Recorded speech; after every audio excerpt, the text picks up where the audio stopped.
Bismillahirrahmanirrahim. Alhamdulillahirabbil alamin. Wassalatu wassalamu ala asyrafil anbiya'i wal mursalin wa ala alihi wa ashabihi haqqa qadrihi wa miqdarihi al-azim. Amma ba'd. Para pendengar Radio IKIM yang dirahmati Allah Subhanahu wa taala sekalian. InsyaAllah pada kali ini kita akan sama-sama lagi di dalam rancangan Nur Qalbi bersama dengan kitab Minhajul Abidin karangan Imam Al-Ghazali rahimahullah. Para pendengar yang dirahmati Allah, dalam pengajian yang lepas kita telah mempelajari dari kitab Minhajul Abidin berkaitan dengan step-step, tahap-tahap untuk seseorang itu melakukan ibadat kepada Allah atau untuk membolehkan seseorang itu beribadat kepada Allah Subhanahu wa taala dengan sebaik-baiknya dan dengan apa yang sepatutnya dilakukan oleh seorang hamba kepada penciptanya. Imam Al-Ghazali telah menggariskan kepada kita bahawa seseorang yang ingin beribadat kepada Allah Subhanahu wa taala menjadikan dirinya sebagai seorang hamba yang taat, yang sentiasa bertaqarrub kepada Allah Subhanahu wa taala, hendaklah yang pertama memiliki ilmu berkaitan dengan sebelum untuk melakukan ibadat, sebagaimana yang telah kita jelaskan di dalam tahap yang pertama. Jadi permulaan bagi orang yang ingin beribadat dan bertaqarrub kepada Allah Subhanahu wa taala ialah dengan memiliki ilmu pengetahuan berkaitan dengan perkara-perkara yang berhubung kait dengan akidah, yang mewajibkannya mengenal Allah, mengenal Rasul dan juga rukun-rukun iman yang 6 secara keseluruhannya.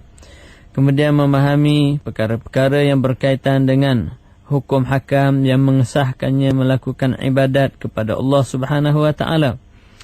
Setelah seseorang itu memiliki ilmu tersebut, maka ia melihat kepada dirinya, maka ia dapati dirinya bergelumbang dengan dosa dan maksiat. Maka bagaimana seorang yang bergelumbang dengan dosa dan maksiat ingin melakukan ibadat kepada Allah Subhanahu wa taala? Kerana ibadat tidak akan berhimpun dengan dosa dan maksiat kepada Allah Subhanahu wa taala.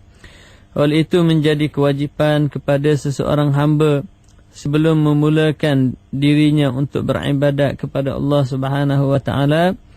Yang kedua, sebagaimana dijelaskan oleh Imam Al-Ghazali dalam kitab Minhajul Abidin ini, hendaklah ia bertaubat kepada Allah dari segala dosa-dosanya yang telah lalu, menginsafi kesalahan-kesalahan dan keterlanjurannya, supaya ia merasai bahawa dirinya yang kerdil tidak akan mampu untuk menanggung azab hasil daripada dosa yang dilakukan di dalam kehidupan dunia ini. Maka setelah ia menginsafi dirinya, memahami kedudukannya sebagai seorang hamba, membersihkan diri daripada dosa dan maksiat dengan bertaubat kepada Allah, maka pada masa itu ia telah bersedia untuk melakukan ibadat kepada Allah. Ia berada di dalam keadaan yang cukup sempurna, membolehkannya melakukan ibadat dan ketaatan kepada Allah. Setelah dosa-dosanya bersih, dalam hatinya juga telah bersih daripada sifat-sifat yang keji, maka ia boleh memulakan melakukan ibadat. Namun Imam Al-Ghazali mengatakan bahawa orang yang ingin beribadat itu akan berdepan dengan halangan yang ketiga, yang dipanggil sebagai halangan bagi seseorang itu melakukan ibadat, ataupun tahap yang ketiga yang perlu dilalui oleh seseorang yang ingin beribadat.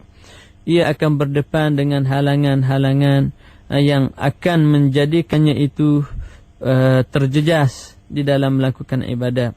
Dalam akabah yang ketiga ini, Imam Al-Ghazali memuatkan kepada kita 4 halangan yang besar yang akan menghalang seseorang itu daripada melakukan ibadat kepada Allah Subhanahu wa taala. Yang disebut di sini, yang pertama ialah halangan kecintaan kepada dunia. Kecintaan kepada dunia ini menjadikan seseorang itu terhijab daripada melakukan ibadat kepada Allah, terhalang dan tersekat daripada melakukan ketaatan kepada Allah Subhanahu wa taala, maka halangan yang pertama itu halangan dunia ini perlu dirawat. Dan halangan yang kedua ialah makhluk-makhluk Allah Subhanahu wa taala. Mereka juga menjadi penghalang kepada seseorang itu untuk beribadat. Dan yang ketiga ialah syaitan, dan yang keempat adalah nafsu yang berada di dalam diri manusia itu sendiri.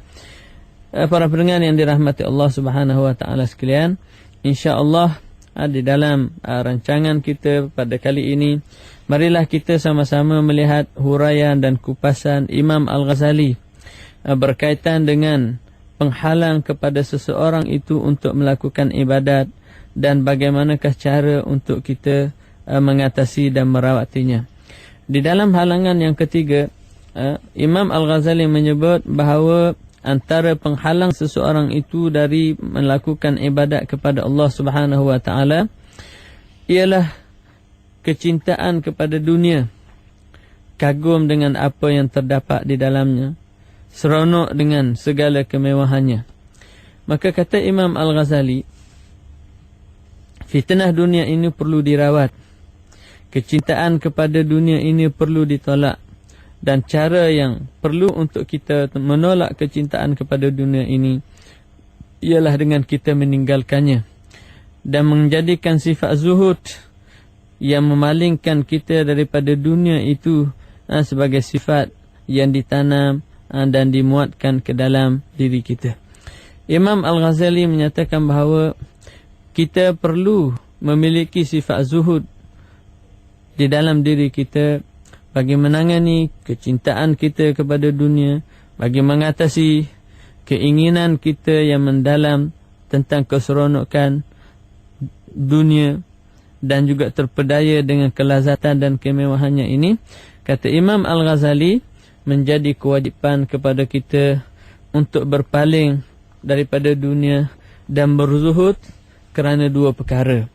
Yang pertama, dengan kita berzuhud, barulah kita boleh melakukan ibadat dan memperbanyakkannya. Karena sebagaimana yang kita tahu para pendengar sekalian, bahawa seseorang yang sedang sibuk dengan dunia, hatinya masih terpedaya dengan keseronokan dan kelazatannya, apakah mungkin ia akan mampu untuk meninggalkan dunia tersebut dan meletakkan dirinya untuk melakukan ibadat kepada Allah Subhanahu wa taala? Jadi dengan kecintaan kepada dunia akan menghalang seseorang itu daripada melakukan ibadat.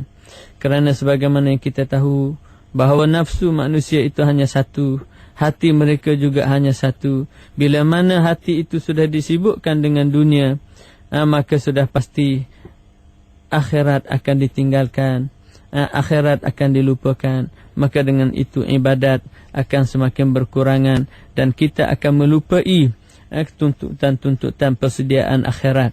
Sebab itu kata Imam Al-Ghazali, umpama dunia dengan akhirat ini seperti seorang perempuan dengan madunya.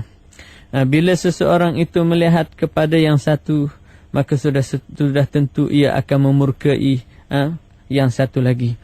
Umpamanya juga dibuat oleh Imam Al-Ghazali antara dunia dengan akhirat seperti timur dan juga barat. Bila matahari semakin mendekati ke arah barat, maka dengan sendirinya ia telah menjauhi daripada arah timur. Maka begitulah seseorang, bila mana ia sibuk dengan dunia, maka sudah tentu ia akan meninggalkan ibadat. Dan bila mana orang itu sibuk dengan ibadat, maka sudah tentulah ia perlu meninggalkan dunia. Karena sesungguhnya ibadat dan dunia ini adalah dua pihak yang bertentangan. Imam Abu Darda radhiyallahu anhu berkata, aku telah cuba untuk menghimpunkan di antara ibadat dengan perniagaan, namun kedua-duanya tidak boleh dihimpunkan. Maka aku memilih untuk mengambil ibadat, maka dengan sebab itu aku meninggalkan perniagaan. Ini adalah pengalaman mereka, iaitu daripada kalangan para sahabat Nabi sallallahu alaihi wasallam. Hal yang sama juga telah dilalui oleh para sahabat yang lain seperti Sayyidina Umar radhiyallahu anhu dan lain-lain. Para pendengar yang dirahmati Allah, perkara kedua yang akan didapati oleh seseorang bila mereka berzuhud daripada dunia, mereka meninggalkan dunia dan menjauhkannya.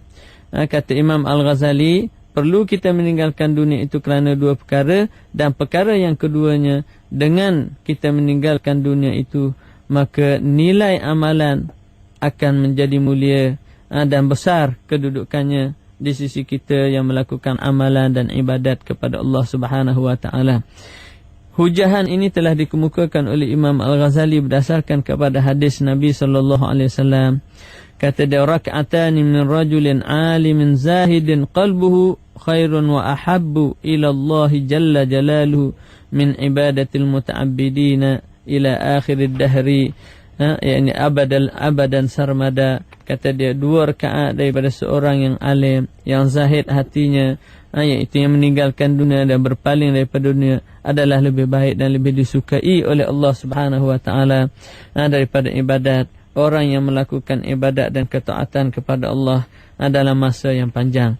Ini memperlihatkan kepada kita bahawa ibadat itu akan menjadi mulia dan akan banyak bagi seseorang itu melakukannya bila mereka meninggalkan dunia dan menjauhi keseronokan-keseronokannya.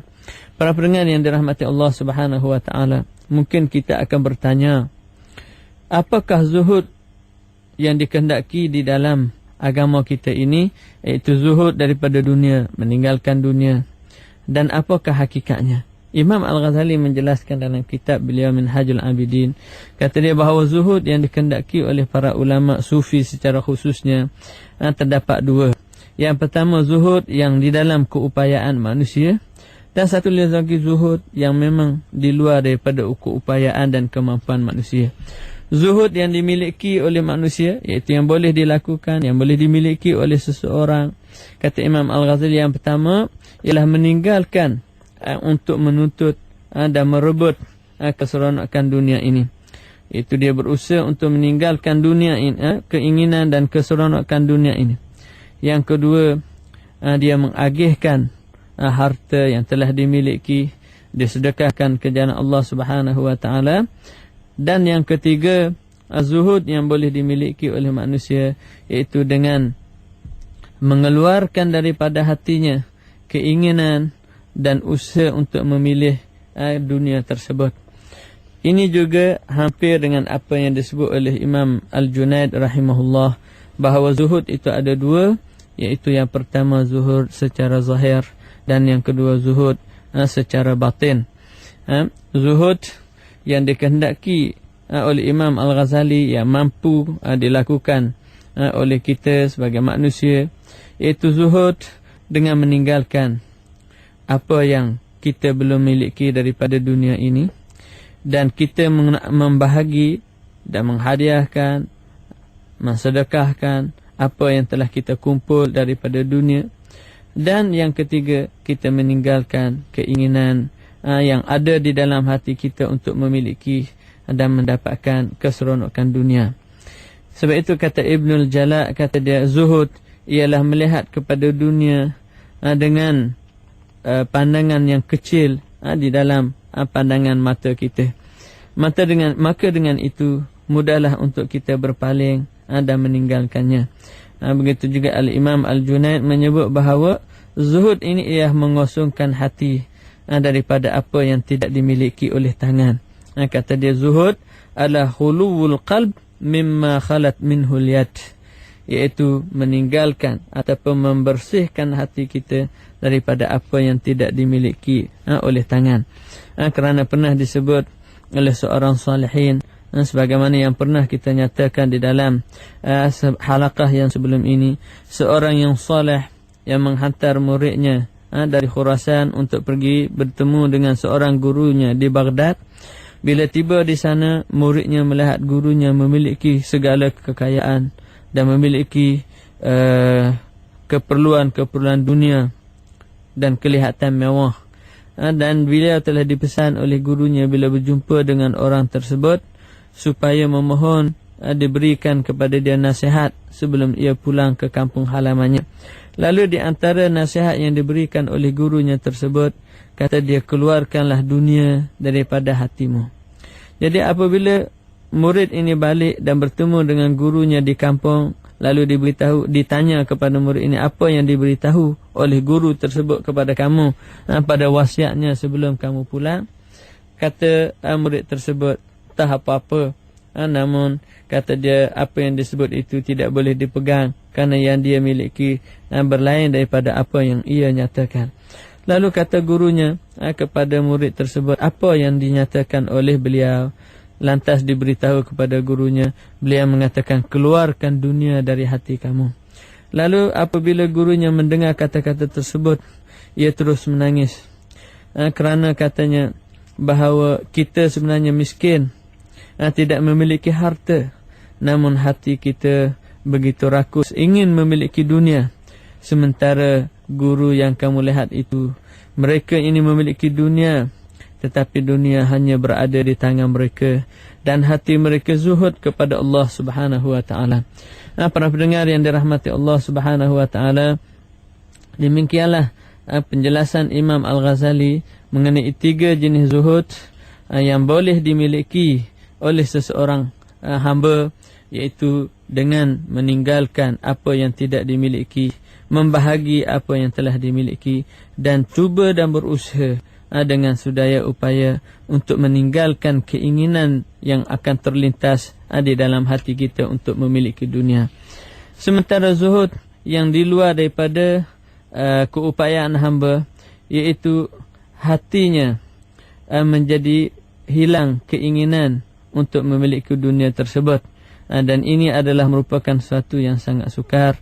Namun dengan berusaha melakukan apa yang boleh dilakukan oleh manusia, iaitu 3 jenis zuhud. Yang pertama, iaitu dengan kita berusaha untuk meninggalkan apa yang kita tidak miliki dan membahagi apa yang kita miliki. Dengan itu zuhud yang kedua ini akan dapat diusahakan atau akan dapat dimiliki oleh seseorang hamba tersebut. Para pendengar yang dirahmati Allah Subhanahu wa taala, dunia ini adalah merupakan suatu perkara yang memang menjadi keinginan nafsu manusia, dan mereka akan sentiasa berusaha untuk memilikinya. Maka dengan itu, untuk meninggalkan dunia ini adalah suatu yang sangat sukar, suatu yang sangat payah bagi seseorang. Jadi orang yang benar-benar berupaya meninggalkan dunia ini dengan menghapuskan daripada hatinya keinginan dan pilihan untuk mendapat dunia ini kerana Allah Subhanahu wa taala, kerana ingin mendapat pahala daripada Allah Subhanahu wa taala, dan meninggalkan segala perkara-perkara yang boleh merosakkan ibadatnya kepada Allah Subhanahu wa taala dengan sebab kecintaan kepada dunia, maka itulah kata dia orang yang benar-benar mendapat makna zuhud yang sebenar, iaitu hatinya sudah hilang keinginan untuk memiliki dunia, namun keinginan mereka hanyalah untuk beribadat kepada Allah Subhanahu wa taala.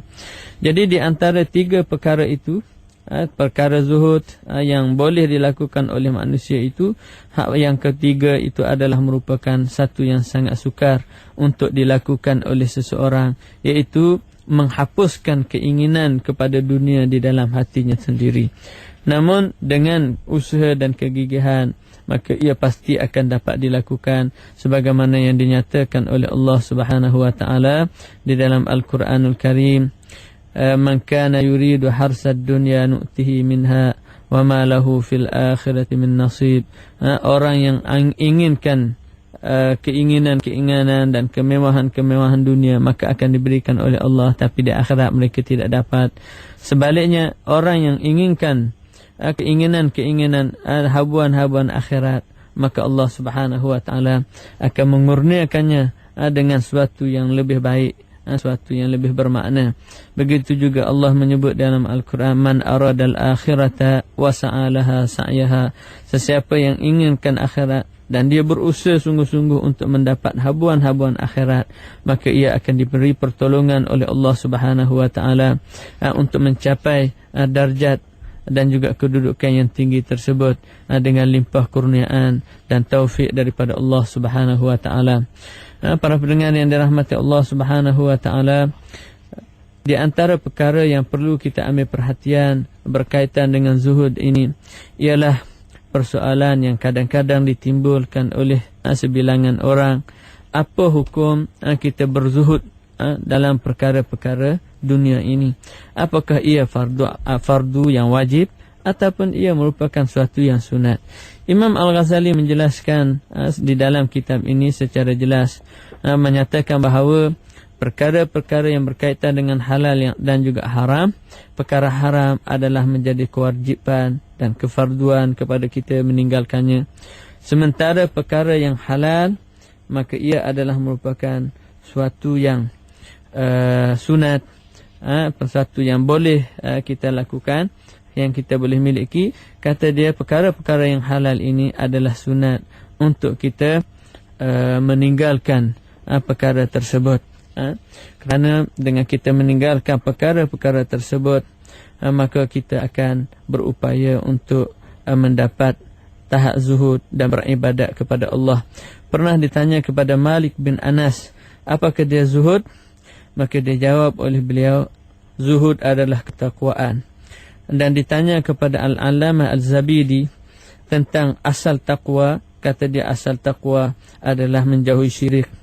Kemudian selepas daripada itu menjauhi maksiat dan juga perkara-perkara keji, dan selepas daripada itu menjauhi perkara-perkara syubhat dan meninggalkan perkara-perkara yang sunat, yang lebih-lebih yang tidak diperlukan oleh diri. Maka dengan ini akan melahirkan zuhud di dalam hati. Wara' adalah merupakan suatu sifat yang lahir di dalam diri manusia, hasil daripada ketakwaan kepada Allah Subhanahu wa taala, yang selepas itu akan muncul sifat zuhud di dalam diri. Para pendengar yang dirahmati Allah Subhanahu wa taala, berkaitan dengan zuhud tentang perkara-perkara yang halal, ini adalah merupakan kedudukan mereka yang tinggi di sisi Allah Subhanahu wa taala, para awliya dan juga para salihin. Dan kita bagi orang yang biasa adalah merupakan orang yang dituntut untuk meninggalkan apa yang berada di dalam keupayaan kita yang sunat, supaya dengan kita berzuhud itu kita dapat melakukan ibadat dan ketaatan-ketaatan kepada Allah Subhanahu wa taala. Para pendengar yang dirahmati Allah Subhanahu wa taala, itu adalah sebahagian daripada keperluan kita untuk memahami hakikat zuhud, supaya kita boleh beribadat kepada Allah Subhanahu wa taala dengan usaha kita untuk meninggalkan kecintaan kepada dunia. Mungkin ada di antara kita yang bertanya, mungkin kita juga memerlukan kepada dunia supaya kita boleh hidup. Andai kata kita berzuhud, bagaimana pula kita boleh hidup? Kata Imam Al-Ghazali rahimahullah, bahawa yang dimaksudkan dengan zuhud ini ialah kita meninggalkan lebihan yang tidak diperlukan untuk keperluan-keperluan asas dan juga keperluan-keperluan utama. Jadi maksud daripada keperluan di sini ialah kita boleh memiliki makan dan minum, dan yang berlebihan itulah yang tidak dikehendaki, iaitu untuk kita merasai kelazatan dan menikmati dengan kenikmatan yang lebih daripada keperluan untuk kita beribadat kepada Allah Subhanahu wa taala. Dan ingatlah bahawa Allah Subhanahu wa taala bila dia menghendaki, maka dia akan memberikan kepada hamba-hambanya itu taufik dan kekuatan untuk melakukan perkara-perkara yang membolehkannya melakukan ibadat kepada Allah Subhanahu wa taala dengan penuh keikhlasan, dengan penuh ketaatan. Para pendengar yang dirahmati Allah Subhanahu wa taala, halangan yang kedua yang menyebabkan seseorang itu tidak berupaya melakukan ibadat ialah makhluk-makhluk Allah Subhanahu wa taala. Ketahuilah bahawa makhluk-makhluk Allah Subhanahu wa taala ini akan menghalang kita daripada melakukan ibadat, akan menyekat kita daripada melakukan ketaatan kepada Allah Subhanahu wa taala. Jadi keperluan kita untuk menjauhi mereka, keperluan kita untuk meninggalkan makhluk-makhluk Allah Subhanahu wa taala supaya kita boleh beribadat kepada Allah, kata dia, dengan dua perkara. Yang pertama, kata Imam Al-Ghazali, bahawa makhluk-makhluk Allah Subhanahu wa taala akan menjauhkan kita daripada beribadat kepada Allah Subhanahu wa taala. Mereka akan menghalang kita, akan menyibukkan kita dengan urusan-urusan mereka yang akhirnya kita tidak berupaya melakukan ibadat. Dan yang kedua, Imam Al-Ghazali menyatakan bahawa kewujudan makhluk-makhluk ini akan merosakkan ibadat kita, kerana dengan sebab mereka akan lahir sifat riya dan sebagainya di dalam diri kita. Imam Hatim Ibn Al-Asam rahimahullah kata dia, aku memohon kepada makhluk Allah Subhanahu wa taala 5 perkara, tapi mereka sebenarnya tidak melaksanakan perkara tersebut. Aku minta daripada mereka supaya melakukan ketaatan dan juga supaya melakukan zuhud terhadap dunia, mereka tidak buat. Lalu aku minta kepada mereka supaya membantu aku untuk melakukan ketaatan dan juga membantu aku untuk melakukan zuhud atau bersifat zuhud terhadap dunia. Mereka juga tidak melakukan dan tidak membantu aku. Lalu aku mengatakan kepada mereka, kamu tolonglah redha kepadaku jika aku melakukan perkara tersebut. Begitu juga mereka tidak meredainya. Jadi 5 perkara ini, jikalau kita mahu melihat, itulah situasi yang kita akan hidup di tengah-tengah masyarakat. Kita mengajak mereka taat, mereka tidak ikut. Mengajak mereka untuk zuhud, mereka tidak mahu.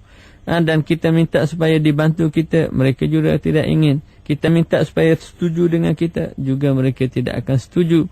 Jadi dengan itu, kata Imam Abu Hatim Ibn Al-Asam, kata dia, maka dengan sebab itu aku meninggalkan mereka supaya aku boleh melakukan ibadat kepada Allah Subhanahu wa taala, kerana dalam keadaan kesibukan dengan semua perkara itu, dengan semua makhluk-makhluk Allah Subhanahu wa taala, tidak akan mengizinkan kepada aku untuk melakukan ibadat dan ketaatan kepada Allah Subhanahu wa taala. Para pendengar yang dirahmati Allah Subhanahu wa taala sekalian, Imam Al-Ghazali dalam persoalan ini membawa beberapa contoh dan juga pengalaman para salafus salih rahimahullah, bagaimana mereka meninggalkan golongan-golongan yang boleh menyibukkan mereka daripada dunia, daripada ibadat, kerana mereka ini sebenarnya adalah ahli dunia. Contohnya antara yang disebut oleh Imam Al-Ghazali rahimahullah daripada Daud At-Ta'i, kata dia, sum anid dunya waj'al fitrakal akhirah wa firri minan nas wa firra minan nas firaraka minal asad. Kata dia, puasalah kamu daripada dunia, maksudnya tahan diri kamu daripada dunia, dan jadilah berbuka kamu itu dengan ingin memiliki akhirat, dan larilah daripada manusia sebagaimana kamu lari daripada singa. Kerana itulah yang menunjukkan betapa sifat makhluk ini akan menghalang dan mengganggu kita daripada ibadat kepada Allah Subhanahu wa taala.